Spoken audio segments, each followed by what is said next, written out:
ଆଜି ଏକ ସୁନ୍ଦର ବିଷୟବସ୍ତୁ ଉପରେ ଆମେ ଆଲୋଚନା କରିବା। ଆଜିର ଭିଡିଓରେ ଆମେ ଆଲୋଚନା କରିବା ଦୀପାବଳି ଦିନ କେଉଁ କେଉଁ ଜାଗାରେ ଦୀପ ପ୍ରଜ୍ୱଳନ କରିବା।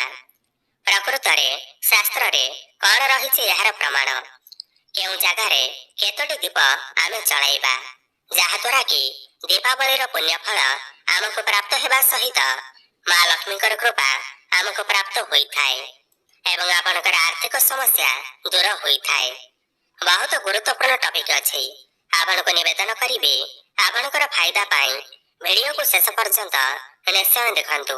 ବନ୍ଧୁଗଣ, କାର୍ତ୍ତିକ ମାସର ଅମାବାସ୍ୟା ତିଥିର ବା ଦୀପାବଳି ଅମାବାସ୍ୟା ତିଥିର ଗୁରୁତ୍ୱ ଏବଂ ମହତ୍ତ୍ୱ ବିଶେଷ ଭାବରେ ରହିଅଛି। କାର୍ତ୍ତିକ ଅମାବାସ୍ୟାକୁ ଦୀପାବଳି ଅମାବାସ୍ୟା ମଧ୍ୟ କୁହାଯାଇଥାଏ।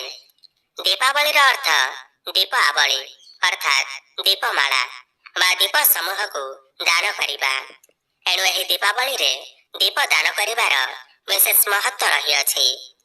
ଦୀପାବଳି ଅମାବାସ୍ୟାରେ କେଉଁ କେଉଁ ସ୍ଥାନରେ ଆମେ ଦୀପଦାନ କରିବା? ଆମ ଶାସ୍ତ୍ର ସୁନ୍ଦର ଭାବରେ କୁହନ୍ତି, ପ୍ରଥମ ଦୀପଦାନ ଭଗବାନ ସୂର୍ଯ୍ୟ ନାରାୟଣଙ୍କୁ କରିବା ଉଚିତ। ଶାସ୍ତ୍ର କୁହନ୍ତି ଦୀପାବଳି ଦିନ ପ୍ରଥମ ଦୀପଦାନ ଭଗବାନ ସୂର୍ଯ୍ୟ ନାରାୟଣଙ୍କୁ କରିବା ଉଚିତ। ଦ୍ୱିତୀୟ ଦୀପଦାନ ଘରେ ଥିବା ଦେବ ମନ୍ଦିରରେ କରିବା। ଭଗବାନ ଶ୍ରୀ ହରିଙ୍କ ଉଦ୍ଦେଶ୍ୟରେ ଗୃହ ମନ୍ଦିରରେ ଥିବା ସମସ୍ତ ଦେବାଦେବୀଙ୍କ ଉଦ୍ଦେଶ୍ୟରେ ଆମେ ଦୀପ ସମର୍ପଣ କରିବା। ଚେଷ୍ଟା କରିବା କି ଆମ ଦେବ ମନ୍ଦିରରେ 8ଟି ଦୀପ ଲଗାଇବା ପାଇଁ। 8ଟି ଦୀପ ଅଷ୍ଟସିଦ୍ଧି ପ୍ରାପ୍ତି ପାଇଁ ଲଗାଇବା ନିହାତି ଜରୁରୀ। ତେଣୁ ଆପଣ ଚେଷ୍ଟା କରନ୍ତୁ ଆପଣଙ୍କର ଦେବ ମନ୍ଦିରରେ 8ଟି ଦୀପ ଲଗାଇବା ପାଇଁ। ତୃତୀୟ ଦୀପଦାନ ମାତା ବୃନ୍ଦାବତୀଙ୍କ ପାଖରେ ପ୍ରଜ୍ୱଳନ କରିବା। ଶାସ୍ତ୍ର କୁହନ୍ତି ତୃତୀୟ ଦୀପଦାନ ମାତା ବୃନ୍ଦାବତୀଙ୍କ ପାଖରେ ସମର୍ପଣ କରିବା ଉଚିତ। ଚତୁର୍ଥ ଦୀପଦାନ ଅଁଳା ବୃକ୍ଷ ପାଖରେ କରିବା ଦରକାର। କାର୍ତ୍ତିକ ମାସରେ ସମସ୍ତ ଦେବାଦେବୀଙ୍କ ସହିତ ପ୍ରଭୁ ଶ୍ରୀ ନାରାୟଣ ଅଁଳା ଗଛରେ ବାସ କରନ୍ତି। ଏଣୁ କାର୍ତ୍ତିକ ଅମାବାସ୍ୟା ଦିନ ବା ଦୀପାବଳି ଦିନ ଚତୁର୍ଥ ଦୀପ ଅଁଳା ବୃକ୍ଷ ପାଖରେ ଦେବା ଉଚିତ। ପଞ୍ଚମ ଦୀପଦାନ ଅଶ୍ୱତ୍ଥ ବା ବଟ ବୃକ୍ଷ ମୂଳରେ ଦେବା ଉଚିତ। ଅଶ୍ୱତ୍ଥ ବୃକ୍ଷରେ ସମସ୍ତ ଦେବାଦେବୀ ନିବାସ କରିଥାନ୍ତି। ବିଶେଷ ଭାବରେ ଅଶ୍ୱତ୍ଥ ବୃକ୍ଷ ହେଉଛି ଭଗବାନ ଶ୍ରୀ ହରିଙ୍କର ସ୍ୱରୂପ। ଏଣୁ ପଞ୍ଚମ ଦୀପଦାନ ଆମେ ବର ବା ଅଶ୍ୱତ୍ଥ ଗଛ ମୂଳରେ ଦେବା। ଷଷ୍ଠ ଦୀପ ଆମେ ଗୋଗୋଷ୍ଠରେ ଦେବା ଉଚିତ। ଗୋଗୋଷ୍ଠ କହିଲେ ଆମର ଗୋରୁ ଗାଈ ମାନେ ରହୁଥିବା ଘର ବା ଯାହାକୁ ଆମେ କହୁଛେ ଗୁହାଳ। ଯଦି ଆପଣଙ୍କର ଗୁହାଳ ନାହିଁ ତାହେଲେ ଆପଣଙ୍କର ଘର ପାଖରେ ଯଦି ଗୁହାଳ ଥିବ ବା ଅନ୍ୟ କାହାର ଗୋଗୋଷ୍ଠରେ ଆପଣ ଦୀପଦାନ କରିପାରିବେ। ସପ୍ତମ ସ୍ଥାନ ହେଉଛି ଆମ ରୋଷେଇ ଘର। ମାତା ଲକ୍ଷ୍ମୀ ମାତା ଅନ୍ନପୂର୍ଣ୍ଣାଙ୍କର ଅତି ପ୍ରିୟ ଅଟେ। ଏଣୁ ଆମେ ସବୁବେଳେ ଆମେ ରୋଷେଇ ଘରକୁ ପରିଷ୍କାର ପରିଚ୍ଛନ୍ନ ରଖିବା ସହିତ ଏହି ଦୀପାବଳି ଅମାବାସ୍ୟା ଦିନ ଗୋଟିଏ ଦୀପ ପ୍ରଜ୍ୱଳନ ନିଶ୍ଚିତ କରିବା ଉଚିତ। ତେଣୁ ସପ୍ତମ ସ୍ଥାନ ହେଉଛି ଆମର ରୋଷେଇ ଘର। ଅଷ୍ଟମ ସ୍ଥାନ ହେଉଛି ଶିବାଳୟ ଅର୍ଥାତ୍ ମହାଦେବଙ୍କ ମନ୍ଦିରରେ ଏହି ଦୀପାବଳି ଦିନ ବା କାର୍ତ୍ତିକ ଅମାବାସ୍ୟା ଦିନ ନିଶ୍ଚୟ ଗୋଟିଏ ଦୀପଦାନ କରିବା। ଶାସ୍ତ୍ର କୁହନ୍ତି ଅଷ୍ଟମ ସ୍ଥାନ ହେଉଛି ଶିବାଳୟ। ନବମ ସ୍ଥାନ ହେଉଛି ଚତୁଷ୍ପଦ ଅର୍ଥାତ୍ ଚାରି ଦିଗକୁ ବାଟ ଥିବା ସ୍ଥାନ ବା ଯାହାକୁ ଆମେ କହୁଛେ ଚଉଛକ ବା ଚାରିଛକ। ଶାସ୍ତ୍ର କୁହନ୍ତି ଚତୁଷ୍ପଦରେ ନିହାତି ଦୀପଦାନ କରିବା ଉଚିତ। ଆପଣଙ୍କର ପାଖାପାଖି ଯଦି ଚଉଛକ ନାହିଁ ବା ଚାରିଛକ ନାହିଁ ତାହେଲେ ଆପଣ ଗୋଟେ ଖୋଲା ସ୍ଥାନରେ ଧଳା ମରୁଚରେ ଗୋଟେ କ୍ରସ୍ ଚିହ୍ନ କରିଦେବେ ଏବଂ ସେହି କ୍ରସ୍ ଚିହ୍ନ ଉପରେ ଦୀପ ପ୍ରଜ୍ୱଳନ କରିବେ। ଦଶମ ଦୀପ ହେଉଛି ପିତୃପୁରୁଷଙ୍କର ଉଦ୍ଦେଶ୍ୟରେ ଅର୍ଥାତ୍ ଆପଣଙ୍କର ପିତୃପୁରୁଷଙ୍କ ଉଦ୍ଦେଶ୍ୟରେ ନିହାତି ଅମାବାସ୍ୟା ଦିନ ଦୀପଟିଏ ପ୍ରଜ୍ୱଳନ କରିବା। ବନ୍ଧୁଗଣ, ଏହି 10ଟି ସ୍ଥାନରେ ଦୀପାବଳି ଅମାବାସ୍ୟା ଦିନ ନିହାତି ଦୀପଦାନ କରିବା ଉଚିତ। କାରଣ କାର୍ତ୍ତିକ ଅମାବାସ୍ୟା ହେଉଛି ଏକ ମୂଲ୍ୟବାନ ଏବଂ ଦୁର୍ଲଭ ରାତ୍ରି। ଏହି ଦିନକୁ ମଧ୍ୟ ଆମ ଶାସ୍ତ୍ର ସୁଖରାତ୍ରି ବୋଲି କୁହନ୍ତି। ଶାସ୍ତ୍ର କୁହନ୍ତି ଏହି ଦୀପାବଳି ଅମାବାସ୍ୟା ଦିନ ମା ଲକ୍ଷ୍ମୀ ନିଦ୍ରା ଭଙ୍ଗ କରିଥାନ୍ତି। ଏଣୁ ମାତାଙ୍କୁ ପ୍ରସନ୍ନ କରିବା ପାଇଁ ଏହି ଦିନ ଏହି 10ଟି ଜାଗାରେ ଦୀପ ପ୍ରଜ୍ୱଳନ କରିବା ବା ଦୀପଦାନ କରିବା ନିହାତି ଜରୁରୀ ଅଟେ। ବନ୍ଧୁଗଣ, ଏହା ଥିଲା ଦୀପାବଳି ଦିନ କେଉଁ କେଉଁ ଜାଗାରେ ଆମେ ଦୀପ ପ୍ରଜ୍ୱଳନ କରିବା। ଏବେ ଆସନ୍ତୁ ଜାଣିବା ଆମେ କେମିତି ଦୀପ ପ୍ରଜ୍ୱଳନ କରିବା। କଣ ରହିଛି ଶାସ୍ତ୍ରରେ ଦୀପ ପ୍ରଜ୍ୱଳନ କରିବାର ବିଧି। ପ୍ରଥମ କଥା ହେଲା କି ଆମେ ଯେଉଁ ଦୀପ ପ୍ରଜ୍ୱଳନ କରିବା ତାହା ଶୁଦ୍ଧ ହୋଇଥିବା ଦରକାର।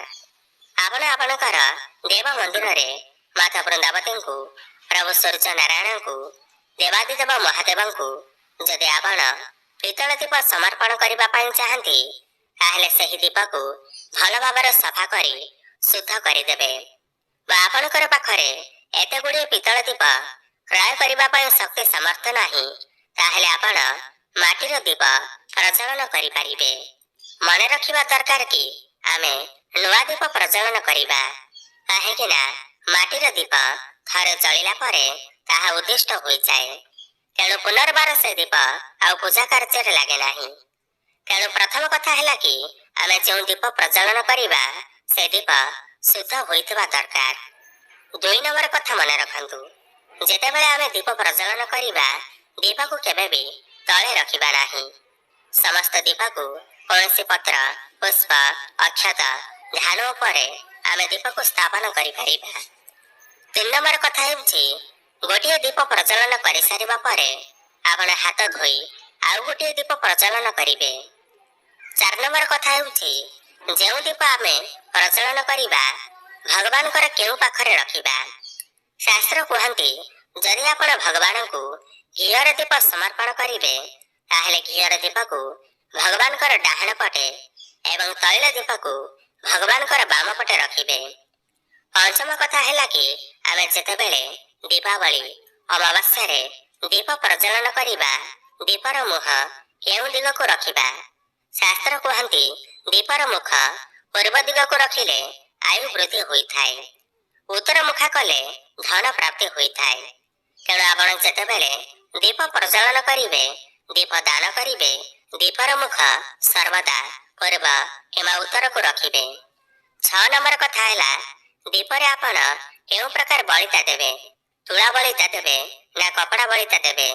ଶାସ୍ତ୍ର କୁହନ୍ତି କପା ବଳିତା ବା ତୁଳା ବଳିତା ଦୀପରେ ଦେବା ଉଚିତ।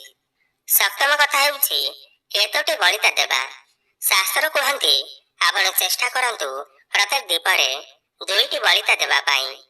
ଯଦି ଆପଣ ତୈଳ ଦୀପ ଦେଉଛନ୍ତି ତାହେଲେ ତୈଳ ଦୀପରେ ନାଲି ରଙ୍ଗର ବଳିତା ଦେବେ। ଯଦି ଆପଣ ଘିଅର ଦୀପ ପ୍ରଜ୍ୱଳନ କରୁଛନ୍ତି ତାହେଲେ ସେଥିରେ ଧଳା ରଙ୍ଗର ବଳିତା ଦେବେ। ଦୀପ ପ୍ରଜ୍ୱଳନ କରିସାରିବା ପରେ କେଉଁ ମନ୍ତ୍ର ଆମେ ଉଚ୍ଚାରଣ କରିବା।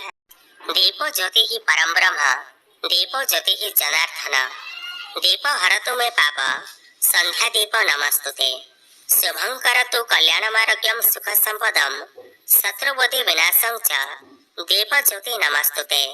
ଏହି ମନ୍ତ୍ରକୁ ଆପଣ ଉଚ୍ଚାରଣ କରିବେ। ତେବେ ବନ୍ଧୁଗଣ ଏହି ଦୀପାବଳି ଦିନ ଆପଣ ଏହି ସମସ୍ତ ଜାଗାରେ ଦୀପ ପ୍ରଜ୍ୱଳନ କରନ୍ତୁ। ଦେଖିବେ ଆପଣଙ୍କୁ ମା ଲକ୍ଷ୍ମୀଙ୍କର ଆଶୀର୍ବାଦ ନିଶ୍ଚିନ୍ତ ପ୍ରାପ୍ତି ହେବ ଏବଂ ଆପଣଙ୍କର ସମସ୍ତ ସମସ୍ୟା ଦୂର ହୋଇଯିବ ଏବଂ ଆପଣଙ୍କୁ ଦୀପାବଳିର ପୁଣ୍ୟଫଳ ପ୍ରାପ୍ତି ହେବ। ତେବେ ଆପଣଙ୍କୁ ଯଦି ଏହି ଭିଡ଼ିଓଟି ଭଲ ଲାଗିଥାଏ ତାହେଲେ ତଳେ ଥିବା ଆମ କମେଣ୍ଟ ବକ୍ସରେ ଜୟ ମା ଲକ୍ଷ୍ମୀ ଅବଶ୍ୟ ଲେଖନ୍ତୁ ଏବଂ ଭିଡ଼ିଓକୁ ଗୋଟେ ଲାଇକ୍ କରନ୍ତୁ। ଧନ୍ୟବାଦ।